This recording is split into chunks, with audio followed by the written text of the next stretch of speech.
Well, let's talk about Raw on August the 11th, Monday night. They're not in Montreal, they're in Quebec City. Montreal's little brother down the road. And they lead with CM Punk. And again, like with Cena on SmackDown, he's over.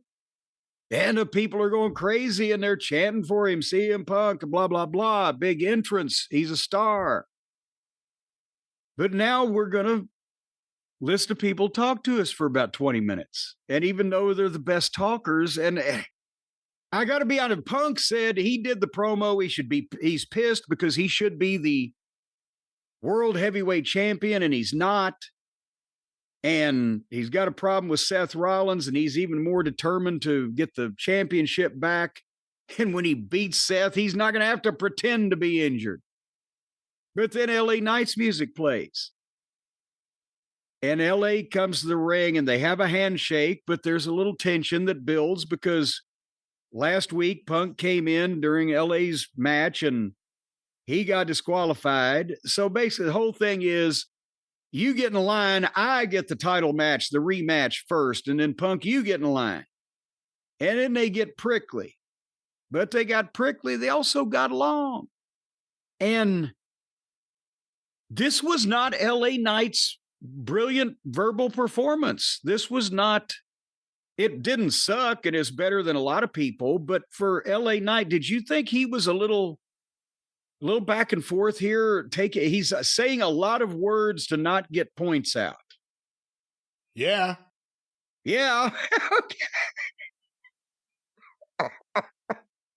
He should do that more. Just go to that more often. When you get lost, just go to yeah. Yeah.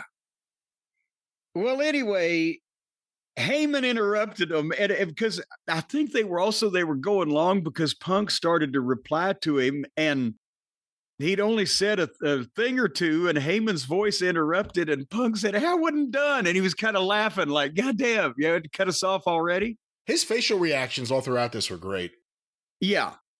I mean, that's the thing is there's only a few guys with the talent to weave what they're supposed to be talking about in with legitimate shit and sound like they're talking to you instead of at you and sound like they're being real instead of performing and react to things as you would instead of as you're told to. And that's the problem. There's only a few of them. Anyway, Paul comes out with the Brons and he spoke French. He even mentioned Frank Valois and then some other French words. And the fans were chanting at him in French. They didn't bleep it, but I don't know what the fuck it was, so they probably didn't either. But basically, Heyman cuts the promo and tells LA Knight not to trust Punk and has a breakdown about it. But then Punk dares him to come to the ring, and Paul likes the idea. How about we have a tag team match? Where have we heard this before? And LA Knight starts to accept it, but Punk, or starts to answer at least, but Punk accepts it. And then LA says, "Don't talk for me." And he accepts it. And then Bron Breakker jumps in and says, "What are you going to do? You're 47 and you're 40. You're 100 years old combined." Steiner Math 2.0. But so we got a tag team match for the main event. Thankfully, there was no main event planned. Thankfully, luckily. That should be a thing. That should be a thing one week. Hey, I thought I had the main event. What the fuck? You bumping me for this match? But can't they even just do it once a week? Some people do watch both shows, right? We're talking about how tired this is. We just talked about it during the SmackDown review. I even thought Heyman was kind of Heyman by the numbers here. Like there was nothing special about it. And yeah, they should mix up the formula. They're stuck in a formula for these shows right now. And before it completely stops working, make some changes. It's boring some of us longtime fans. Long time. It seems so long. Time has not flown. But then, so LA Knight, CM Punk, and the Brons, Breakker and Reed. And again, at least they gave him more time, but they did. I'm not even faulting them. It was a tag team match and everything was done professionally and everything made sense. But it's also, you've got a couple of the biggest stars in the business that you've got that you don't want getting hurt. So you're not wanting them to go out there and fucking create mayhem. So it's tag team. It's a TV tag team match. And they got heat on 2 sets of heat on both the baby faces. And then finally, Punk makes a big comeback on Bron. LA Knight takes out Bronson Reed. Punk hits the big elbow off the top rope. And here's Seth Rollins. Boom, DQ. Stops the go to sleep. What did we just see? Friday night. Help me. And then they got heat on Punk and heat on LA Knight, and Jey Uso's music played. And he came out with a chair and cleared the ring out. And here came Adam Pearce and said, well, enough of this. I'm going to make this match for the world title in Paris. It's going to be Seth Rollins defending against Jey Uso and LA Knight and CM Punk in a 4-way match, playa.